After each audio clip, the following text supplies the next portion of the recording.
we have a game genre that affects the payback period quite heavily. So we have hyper casual games. We had. Oh, come on, they're still out there and still make money. And we discussed with Felix ultra casual games as well, especially games coming from Southeast Asia or games and companies which are still earning millions of dollars per month. It's 4 a.m. and we're rolling the dice. Matei drops knowledge made of gold and ice. Felix with ads making those coins rise. Jack up designs, worlds chasing the sky. We're the 2.5 gamers, the midnight crew. Talking UA adverts and game design too. Matei, Felix, Shaka bringing the insight. We're rocking those vibes till the early daylight. Matei, UA, master eyes on the prize. Tracking data through the cyberspace skies. Felix stacks dollars like a wizard in disguise. Jacob's crafting realms lift us to the highs. 2.5 gamers talking smack. Slow hockey stick, got your back. Ads are beautiful, they light the way. Click it fast, don't delay.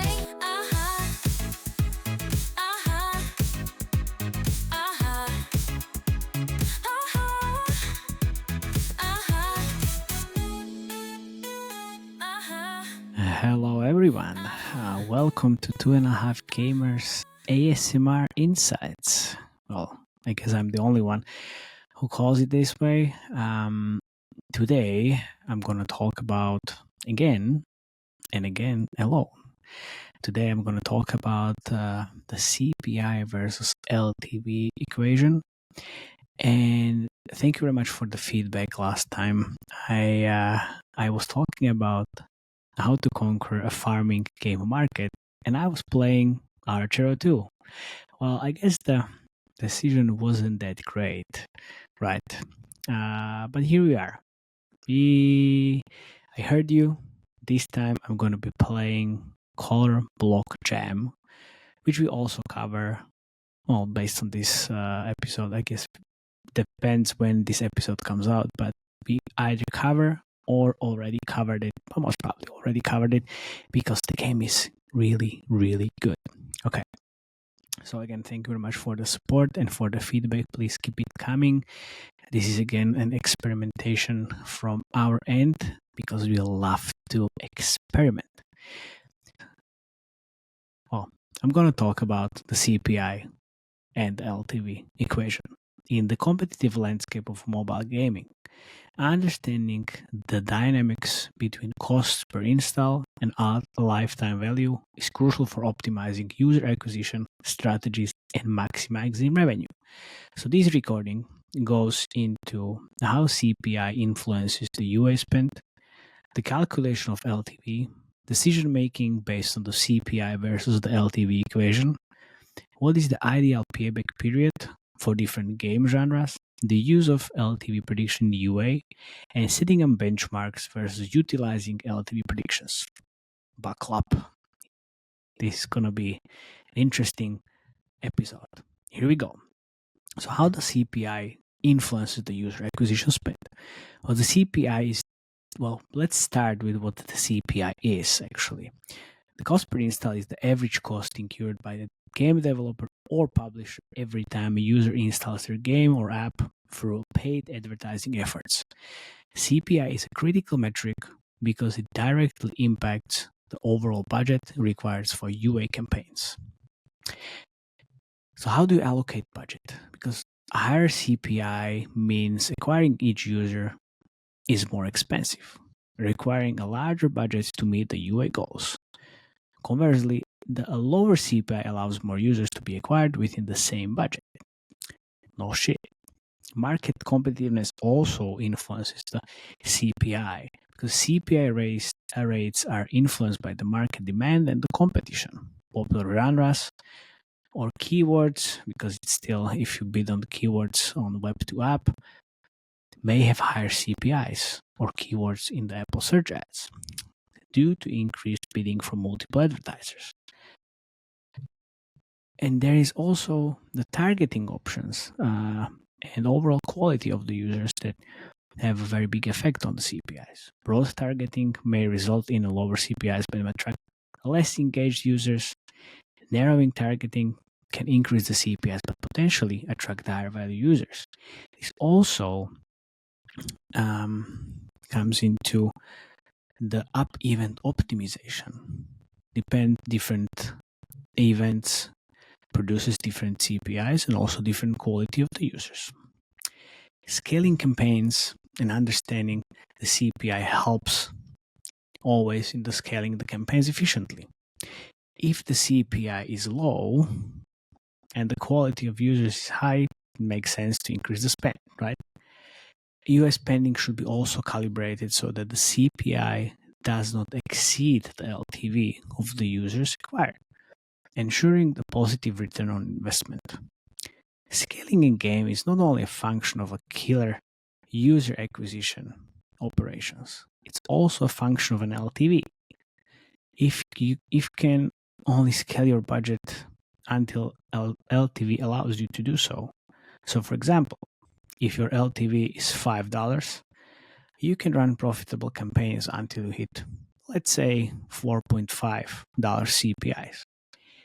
Any other higher CPIs that you calculated based on your margins, that also is very important for your health of the business.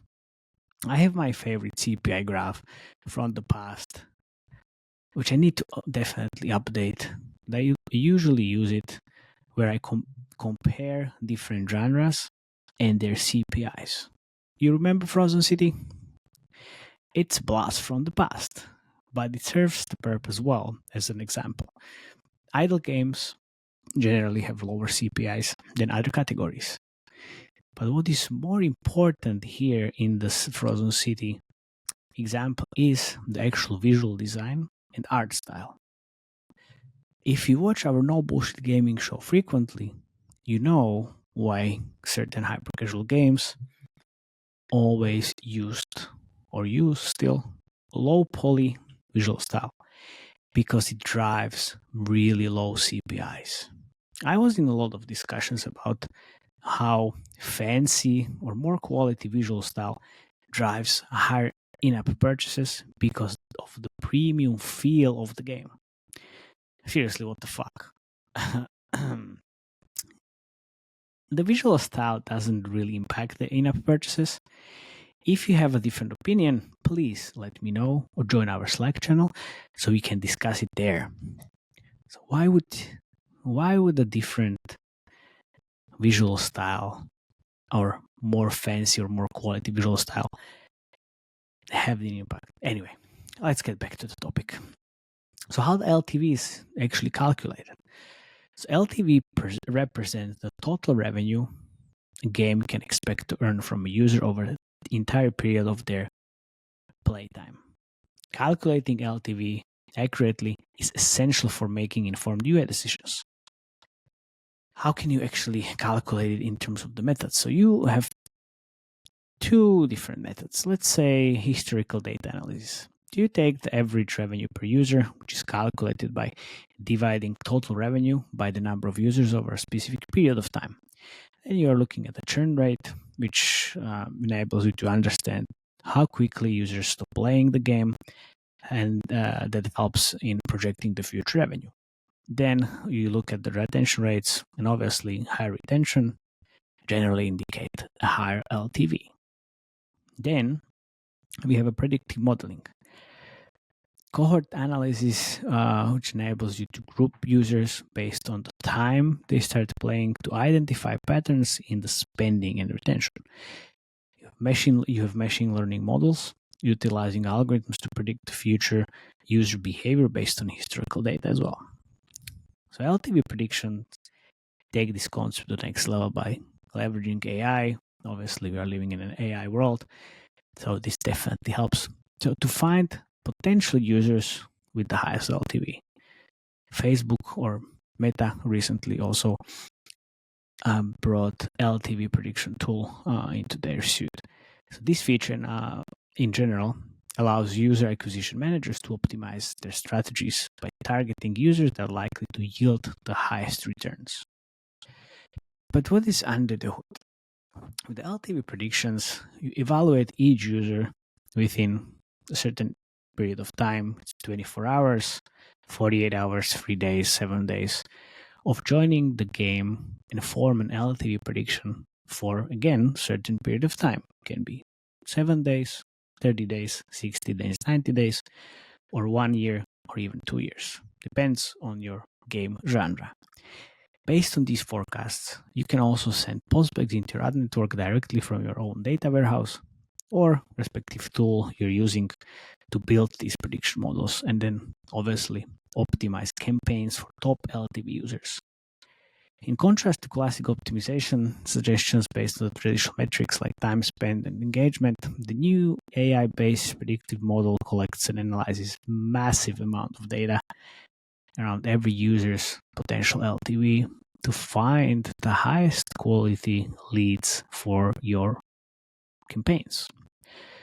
So LTV predictions also let you segment users into various LTV cohorts, let's say top 5, top 20, top 50, or bottom 50, and compare them against each other. To test the accuracy of the prediction and evaluate which method attracted the more engaged audience, you should always run a test. You always run a test. You always rerun the prediction models and always check the prediction versus the actual performance of the campaign. So I ran an A/B test for a game. The test compared two different options. Option based on the user played for at least 10 minutes event, and then optimization based on the predictive model for the top 20% of paying users, let's say top 20 LTV. The campaign settings and budget were the same.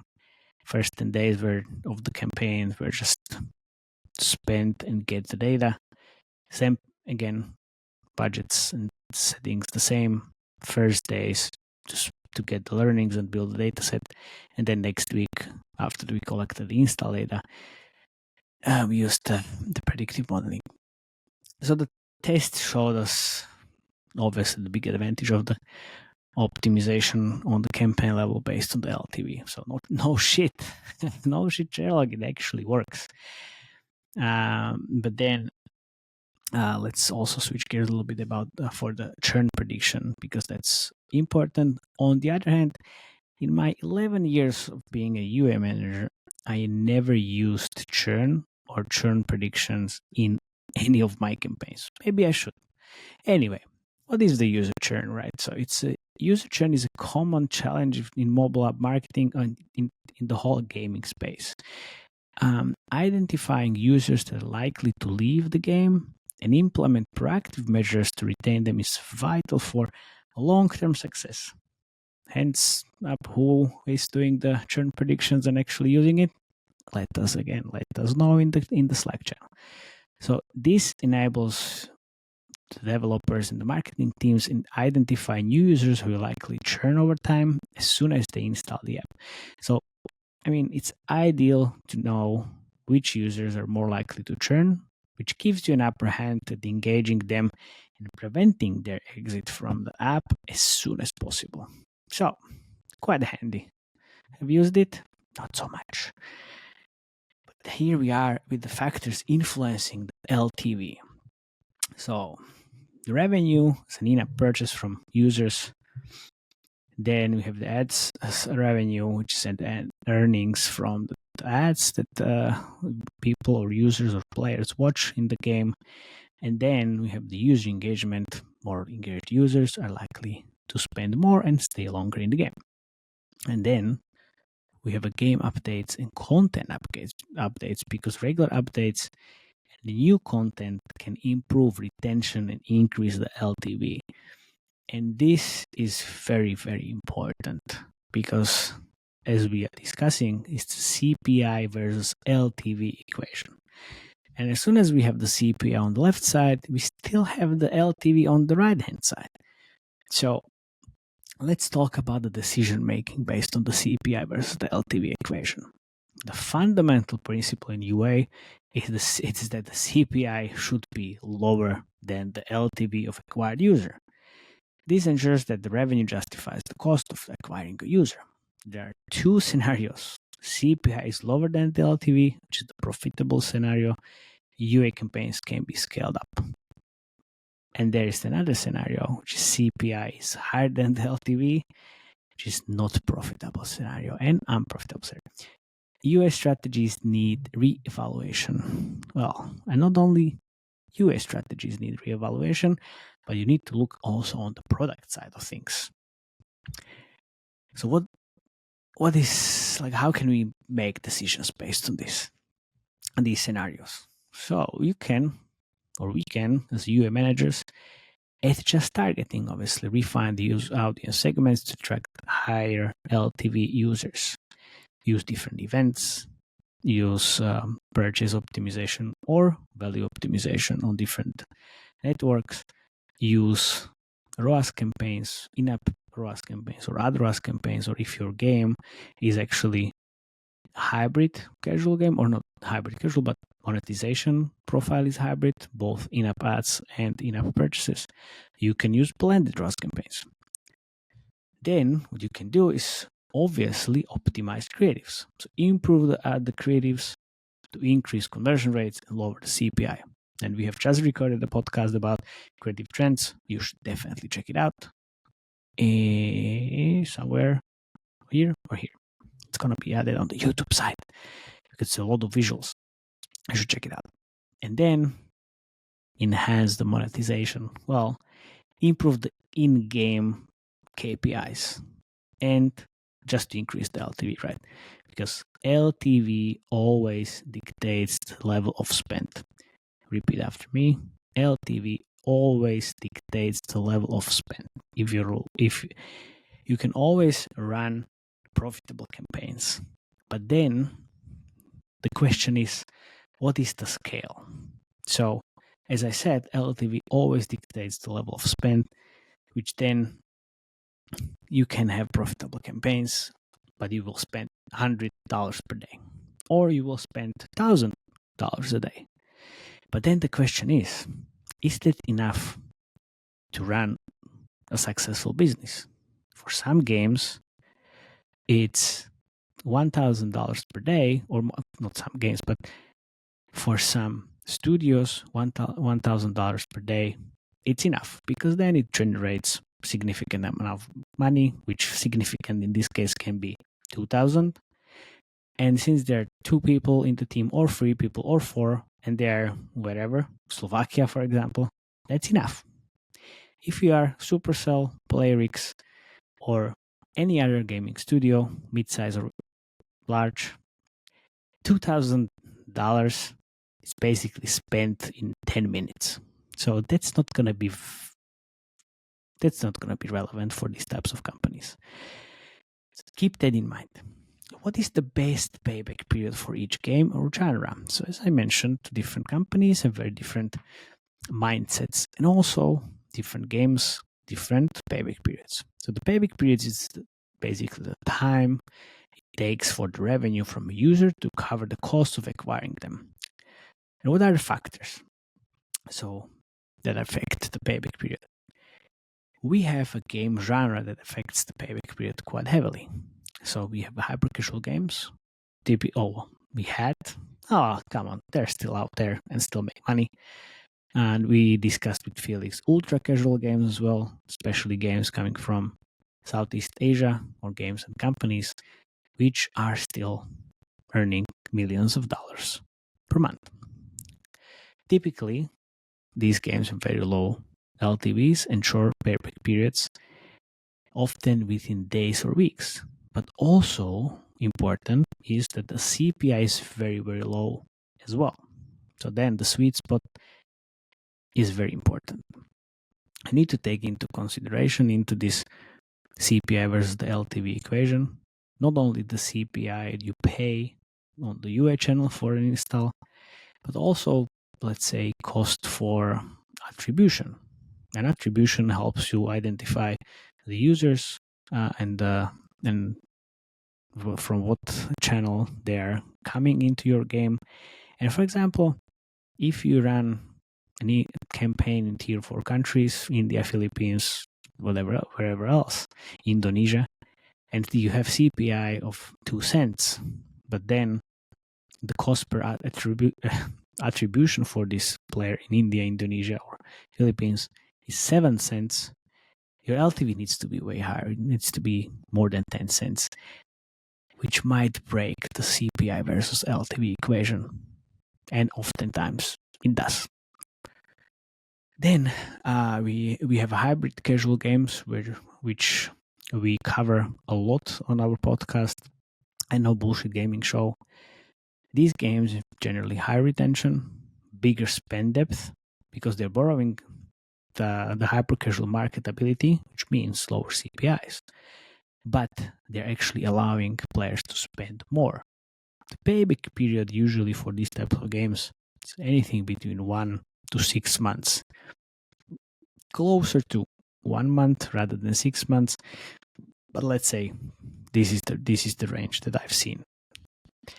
Then we have mid-core or hardcore games which have higher LTVs with long payback periods, usually anything between several months to few years. And also match-free games and casual games, usually aiming to get the money back in 2 years. Then again, like, what is the best payback period? I'm always getting this question: what is the best payback period, or what is the payback period I should aim for? Well, honestly, I have no idea. You should always look on the level of your money on your bank account, on your cash flow situation. What are your financial goals? You need to align this with the company's cash flow, as I said, because you will need that money to actually pay your employees. Also, looking at the industry benchmarks can help. Basically, what I just said around the game genres and the games in general, and then user behavior. You need to analyze this user spending and engagement patterns to set realistic payback periods. For example, if your retention on day 90 is 0%, you can't optimize or expect your payback or money. You can't optimize for payback of 120 days, because after 90 days there's literally nobody playing the game. So in this case, to have a nice buffer, you should be optimizing for 60 days, right? So how do I use the LTV prediction in UA? Well, accurate LTV prediction enables game developers to make data-driven decisions in their UA strategies, and where you can use the LTV prediction. So for budget allocations, to allocate more budget to channels or campaigns that attract obviously higher LTV users. You can use it for bid optimizations, adjusting bids in advertising platforms or UA channels to target users likely to have higher LTVs. And then we have the tailored marketing messages to segments predicted to generate more revenue, also in retargeting. So again, we have the methods for LTV prediction. We have the cohort analysis that we discussed, which identifying the patterns in user groups to forecast future behavior. Then the predictive analytics, using statistical models and machine learning to predict LTV based on early user behavior indicators. So then, when to use LTV prediction and when to set up benchmarks? Well, again, it depends. It depends. Why I'm saying this is because when I was working at Pixel Federation, we had LTV predictions, and that was a really nice way how to look at data and optimize campaigns, because after a few days I was able to see the prediction, and based on the prediction, if it's going well or not, then I was able to make decisions. After I left the Pixel Federation, not every company can actually, not every company has the LTV prediction in place. So you need to set benchmarks, because then, how you need to make decisions, and you can't wait until the cohorts mature over time. You can't wait 7 days or 14 days until you make the decision. So you have to come up with the benchmarks, because then you look at the LTV curve, you calculate, or just kind of backtrack what it should be the day 1 ROAS, what should be the day 3 ROAS, what should be the day 7, 14, and day 30 ROAS. So you achieve 100% at certain period of time. You can also check industry benchmarks, use CPIs, LTVs, and payback periods from the industry reports as initial benchmarks. These I wouldn't use, to be honest. It's always very misleading. All the benchmarks and reports, they just take averages from the averages, and you don't really know if these industry reports use CPI campaigns, if it's up event optimized campaigns or value optimized campaigns, because these different types of campaigns have very different CPIs and obviously LTV curves. But you don't know that when you read the report. So you should definitely talk to your industry peers and also join my Brutally Honest newsletter, where I talk about benchmarks quite a lot. And well, obviously you should check the historical performance, leverage your game's past performance dataset, and set realistic benchmarks, which is basically what I mentioned with the day 1, day 3, and day 7. And try to analyze competitors where it's available. You won't be able to get CPIs and LTVs, but you will be able to get their retention. You kind of can calculate how should it look like for your game. It's not an easy exercise, but it's definitely worth it. So when do you use LTV prediction? Well, with new games and updates, when the historical data is limited, predictive models can help us to estimate the LTV. It's quite hard if you don't have the proper data set. You also, if you have a portfolio of games, using an LTV prediction from a different game, it's not really the ideal solution, but can serve the purpose, at least for certain modeling and prediction of like what's going to happen with the game, or budget allocations and things like this. Then in these rapidly changing markets, the real-time LTV prediction can help you adjust the UA promptly, because you need to make decisions quickly. Then we have the high segmented UA campaigns and the personalization, and also for re-engagement purposes. So last few words, I would say the understanding and effectively managing the CPI and versus the LTV, and understanding the whole equation is essential for the financial success of your game. By carefully analyzing how CPI influences the UA spending, accurately calculating and predicting the LTV, you make informed decisions based on these metrics. You always optimize your UA strategies for maximum ROI. Additionally, setting the appropriate payback periods and balancing benchmarks with predictive analytics further refine the approach, ensuring the sustained growth and profitability in the competitive mobile gaming industry. All of these things that I mentioned are critical for your game success, and the CPI CPI LTV equation really makes a difference if you understand it properly. Anyway, so I think that we can wrap it up here. Thank you very much for joining. Please share, subscribe. Let me know if you have any feedback. And see you next time. Thank you very much. Bye-bye.